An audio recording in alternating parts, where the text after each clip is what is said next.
Do you even need a blog to make money online or to promote your business? I want to talk about that because I've had many people, they come and they maybe attend my webinars and stuff like that, and they look at the blogging and they think, this is going to take an awful lot of work. Do I really need a blog? Let me answer your question on the other side.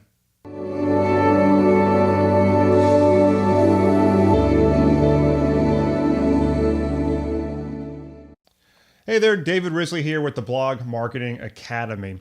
So let's back up and go back to the absolute basics. If you've been with me a little while, this is all going to be total and complete review to you.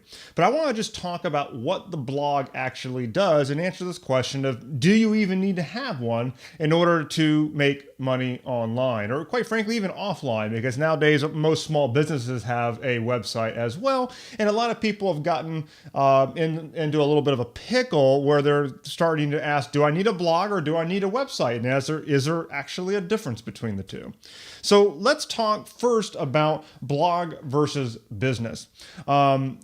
It's typically people who identify themselves as a blogger that think that doing that actually makes money. But in reality, a blog doesn't make any money at all, and a blog and a business are not the same thing. And so a blog just basically sits there and you write on it, and that's all that it does. If you want to make money online, you're going to have to do that by selling a product or a service. That's how it's done, okay? And if in order to sell a product or a service, what are you going to have? You're going to have a business that does that, okay? So there's a big difference between a blog and a business. Now, if you look out into the regular world, you see businesses everywhere. And typically, how do they get people to come and buy things from them? Well, they've got to promote. They've got to do some marketing. Typically, it's going to be paid advertising, maybe the yellow pages, if anybody still uses that anymore. Google local search, as far as, people go and look for a plumber or something like that, and you want to try to get that small business website to come up toward the top.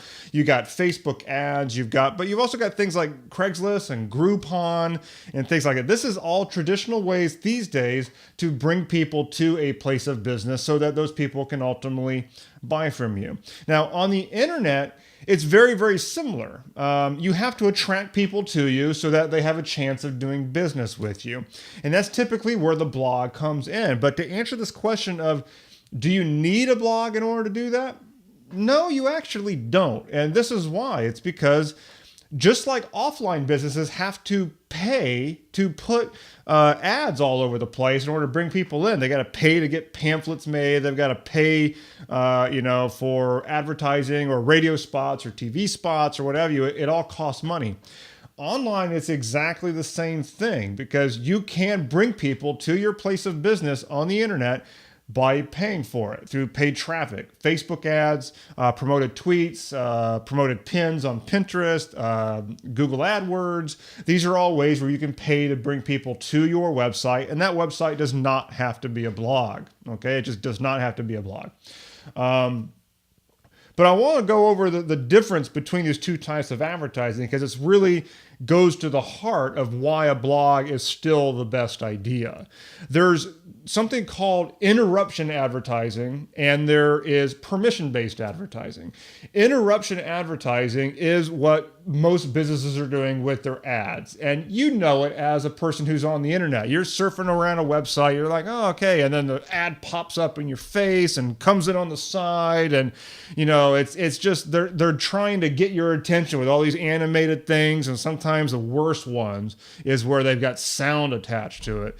I don't follow it that closely anymore, but I follow the world of politics and I kind of keep up with a little bit of the news. And the news sites are the worst because you go there and these ads are just interrupting, and if they're on your phone it might even screw up the web browser and crash the web browser. Horrible, horrible stuff. That is interruption advertising. It's advertisers competing for attention, and they're trying to go, hey, notice me, until they click the ad and come over. Okay, so that's interruption advertising. Permission-based advertising is the exact opposite. That is where people are out there looking for something actively, and they're like, oh, this looks really cool. And then if you're offering something of value to them, they give you permission to contact them by way of subscribing to the email list or what have you. That's permission-based marketing, permission-based advertising. Now, with a website that doesn't have really anything except for some basic information about a company or what it is you do and then a buy button, you're going to be dependent on interruption advertising, because what else is going to bring people there? There's nothing to chomp on, okay? With a blog with articles on it, you can actually attract people to your business website because you've got articles that are going to meet them where they're at. You're leading with value. They go to Google and they might find your article. They might not be ready to do business with you right then and there, but you never really know. But you're putting out that carrot, and they are looking for the carrot, and they're going to come and they're going to bite on the carrot because that's what they're looking for. And you can only do that by putting out content, okay? Putting it out on a blog. So at the end of the day, there's really no difference between a blog and a website. The only difference is that a blog has articles on it. But what I don't want anybody to get stuck on is this idea that it has to be this chronological list of articles that just kind of scroll on down. That's not the case. That's just the default format. But a blog is just nothing but a content management system that you post articles to it. You don't have to post articles very often. You just don't. So a lot of people have a lot of baggage associated with the word blog that it actually doesn't need to apply, okay? So coming back to the top level in terms of, do you need a blog? I would say that you do need a blog. Technically, you don't, because you could just go out there and pay for advertising and do it that way. But if you have a blog, you can actually attract them to you for free. Not only that, you're still going to have to do a little bit of paid advertising, but any paid advertising that you do is going to be cheaper, because now you're actually putting stuff out there on the blog that will actually attract people to you. And advertising blog content is always cheaper than trying to send people right to something to buy. The other thing too is people are going to want to do business with people that they know, like, and trust. And they're only going to know, like, and trust you if you are communicating to them and you're providing them some value first. And you do that with a blog. These days, a blog is not just a web journal. That's how the blog format started. But these days, your blog with your online business, or if you're running an offline business and you want to have a blog to promote it, your blog can be the center of everything. It can be your customer support center. It can be your customer knowledge base. It can be your main primary promotion and marketing vehicle.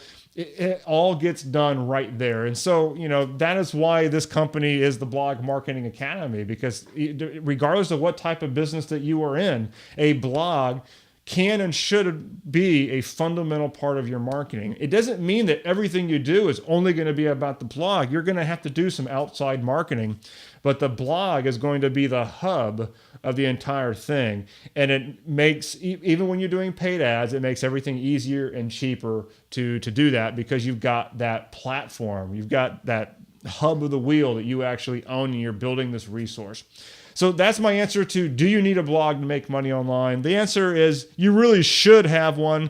Technically, you really don't, but that's if you just are willing to throw money out there. And as long as you're making more money than you spend, you'll be fine. But if you want to build up an asset in a community and a pool of people that know, like, and trust your business, and when the need arises that they need your product or service, they're going to come to you. You're going to need a blog in order to do that. Build up an email list and build up that little tribe around your business. Okay? So hopefully that was helpful. If you are just starting out, if you've been around a little while, nothing I said to you right just now is going to be relevant, but this is primarily going to be for people who are just starting out in this whole thing. Or if you're running a small business in the regular world and you're looking to how to best approach your small business website, a blog really is the best way to go. Just keep in mind, it does not have to be this chronological list of things with a bunch of dates. There's a lot of ways to do things. All right? That's about it. See you next time.